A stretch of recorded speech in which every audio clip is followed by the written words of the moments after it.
Now guys, 1975, big event. Joe McGovern, you were involved. Joe McGovern was involved. I just come back from 2 years over in London, and my father's eye studied me, and I came back to Westport to look after the practice. It was practice over. Look after my 3 brothers and 2 sisters. And then I joined Westport Rugby Club. I used to play rugby for Westport when I come over and during the summer holidays. And it had Teddy Welsh and Hugh O'Malley and that big fella in Castlecourt, Gallagher, beat me down. So you only did it once every year, you know, it's student. So anyway, I was lucky enough then to be appointed vice captain of Westport Rugby Club, at the same time that Michael Dever here was appointed captain. And I didn't like it at all because Mick Dever was a very difficult captain because he wants us training day and night, and he insisted that everybody was after drink. And Teddy Welsh is over here on the left. He was very disappointed to hear that we were all going to go on the drive for the few weeks. And then because we thought we were a bit shy, we'd bring the fast car down from Dublin, the chef over here on the left. He wants to get involved. So he must have known before the rest of the team that we were in a good spot, that we were going to win something. He wouldn't come down from Dublin just for the sake of visiting his mother and his brothers. He might come to visit his mother, but definitely want to see his brothers week after week. There was no compensation. He must have spent that there was something going to happen back tomorrow. And then we're lucky enough then to have Mick Burke and Kevin Flynn. They came on the second row and did a budget. Okay, right. Now Mick Dever. Now you're on. What was your role in all this? My name is Michael Dever. I was the man. we put silverware on the table. They hadn't got it. Yeah. McGovern was second man in charge. He's after telling a load of lies. But you were captain. It's pissed off. And only because of Teddy Welsh I wouldn't have got the job in the first place. Yeah. But you were a captain at the time, on the day. For that year, yeah. The man. The main man, yeah. And did you do much training for it, did you? Well, lots. Did you train hard for it too? 24/7. And what kind of training were you doing?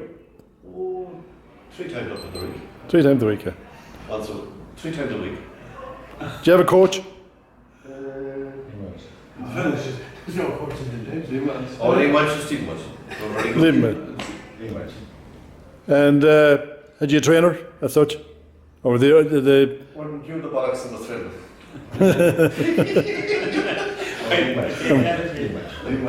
Lee Welsh, yeah. I didn't hear with him.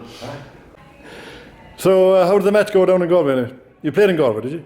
Worst game we played of our campaign. The worst game? We should have won by 60 quid.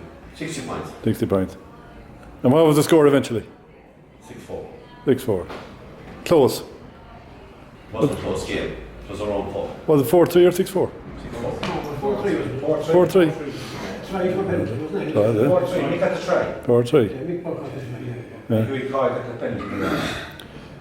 Oh, John, you've heard you play that day? Hi, my name is John Dever. Yeah. I'm the fast car from Dublin. According to Joe McGovern, which I did come down every weekend to Ballinasloe, to Athlone and whatever. But So you had the hard slog, yeah? it was a pleasure playing for him, even though you'd arrive in Athlone and you'd find out that there was Dougie Barry and somebody else playing. They said this, that's some fucking team today. But on a good day, we had good players. The day we won the cup final, we had great players.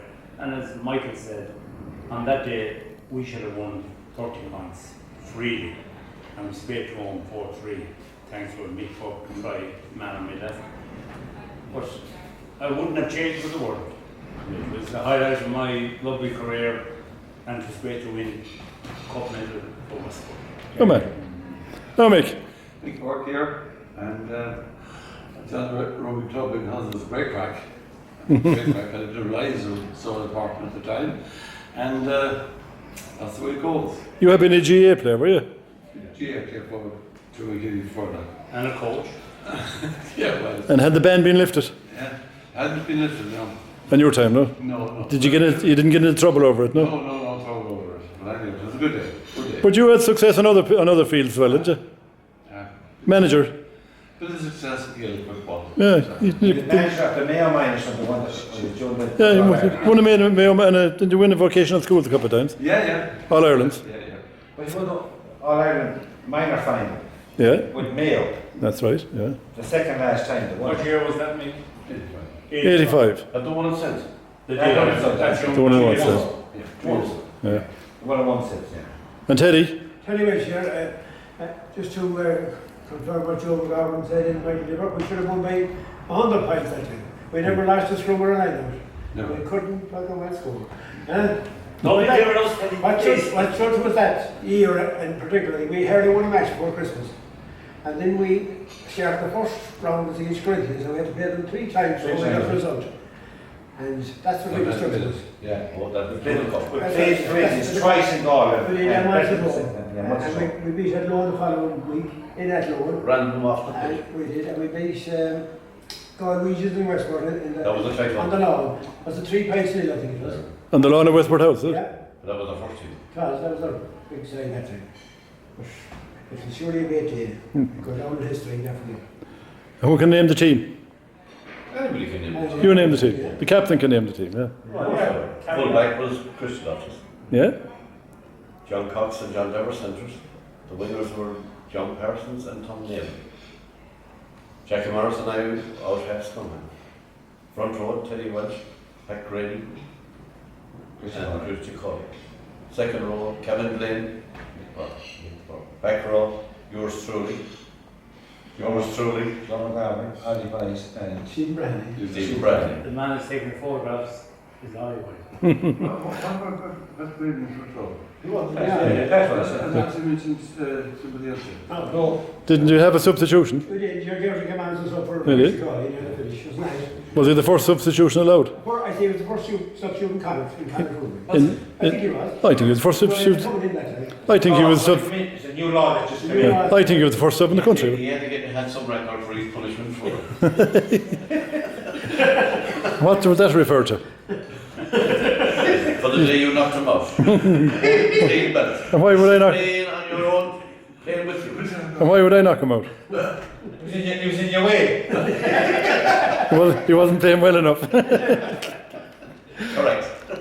And how about the can you remember any highlights from this match or any features of it? I can. Yeah. The guy called, what do you call him, the big fellow from? It was Joyce from Clifton. He was propping his. He was absolutely, yeah. I refuse to go in there again.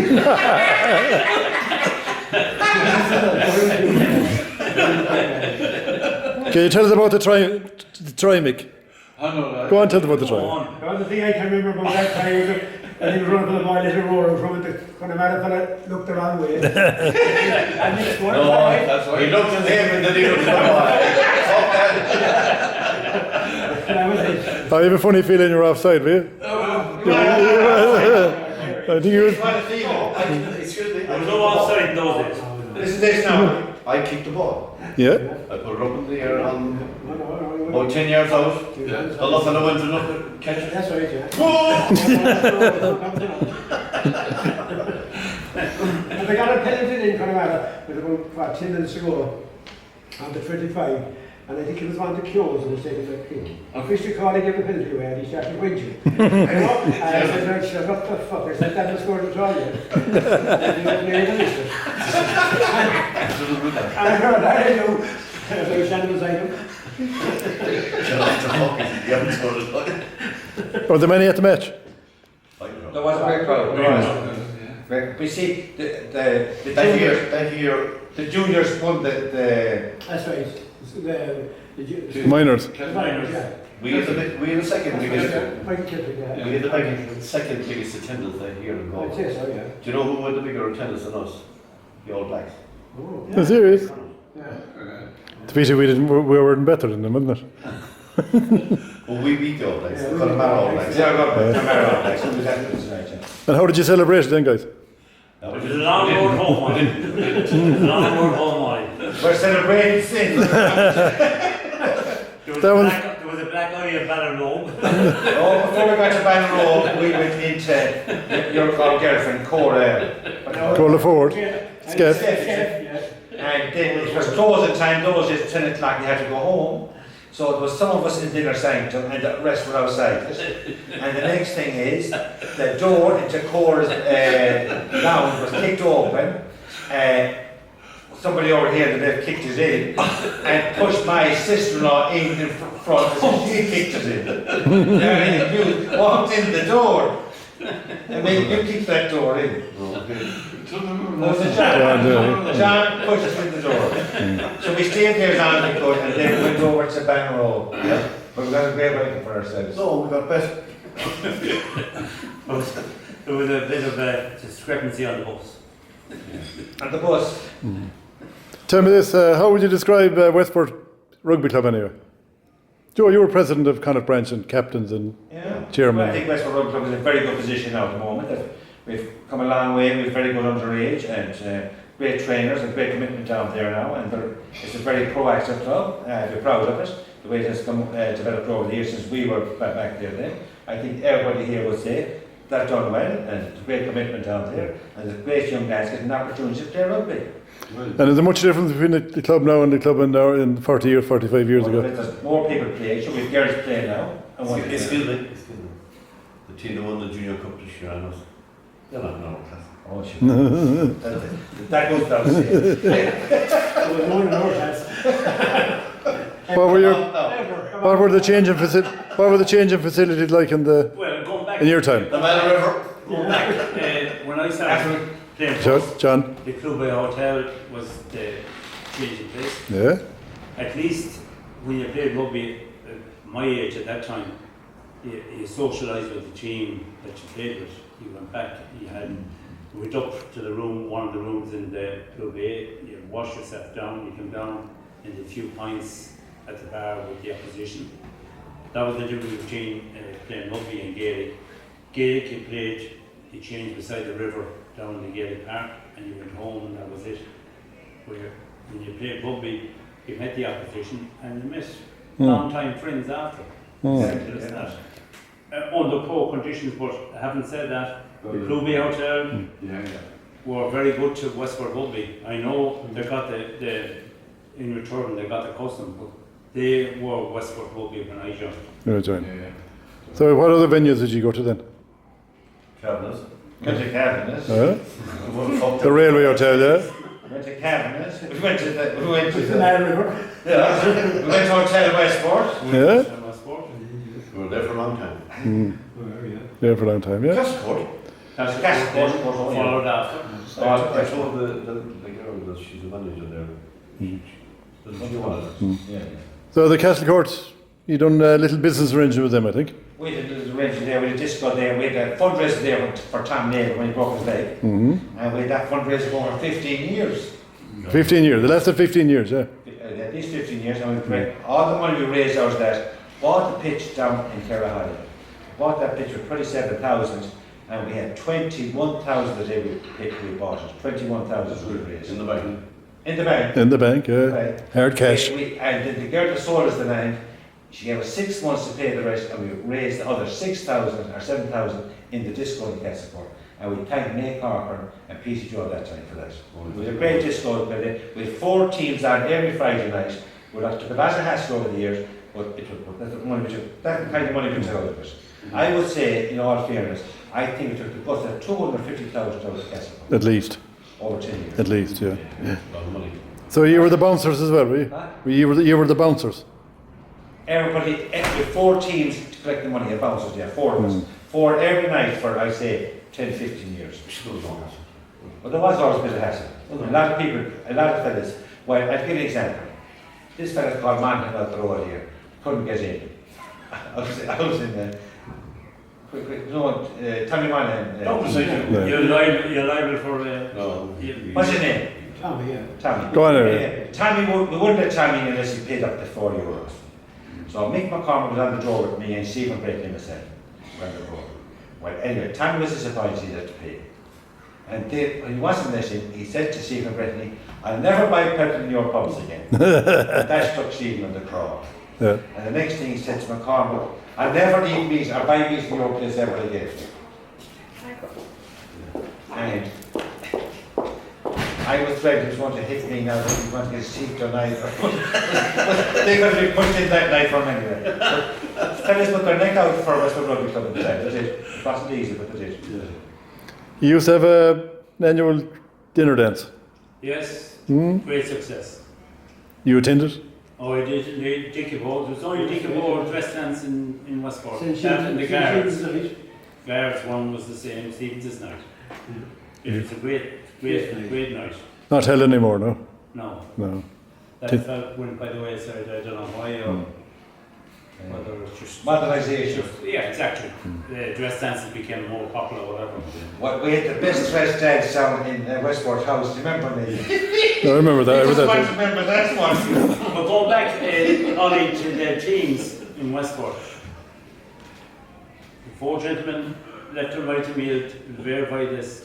They would drive around the town on Westport on a Sunday morning if they were going to Galway. If they saw a fella heading for mass, come here, get in. Whether he had boots or not, he was Portugal. Or at home, that would be it. To make up 15. That was Westport Rugby in the 70s, clearly. Back yeah. when we came into the pub, like, Yeah. the requirement was 2 legs. Michael Brown headed us, It is. Sean Mulroy headed us, Dougie Barry in incident, Bloody Ed Hopkins out of Russian, Noel Duffy, Mark Fallon out of Russian. Yeah. Keep on going forever. Legends. I was catching one man there, it was now 13, it was 8, wasn't it? Yeah. And I was given, I left back to my brother, he was going back to university, and I was promoted to Dublin Road, and I had to go to get like the way up enough. I was back in, when the match was over, I dropped on the Dublin Road again, so good luck. And with no expenses those days. Good luck. Thank you. No, good luck. See you again next week if we're tough. That's it, thanks if you played well. If you didn't play well, good luck. I think managed the car left the road coming home from Balloon Road, on the back road, to get around the back corner. And apart from yourselves individually, who are the best players in the club? Oh, you looked at Ever. the 5 of them are here. He didn't go to fair. Stop the light. Go on, who stands out? Who stands out?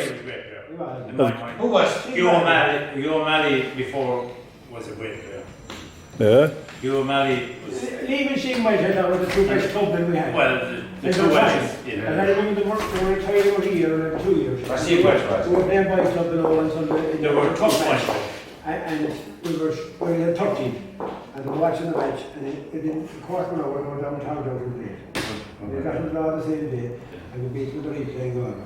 Yeah, I always thought Yeah, the two Welsh. Hugh O'Malley, my personal Yeah, favourite. he was Great. great.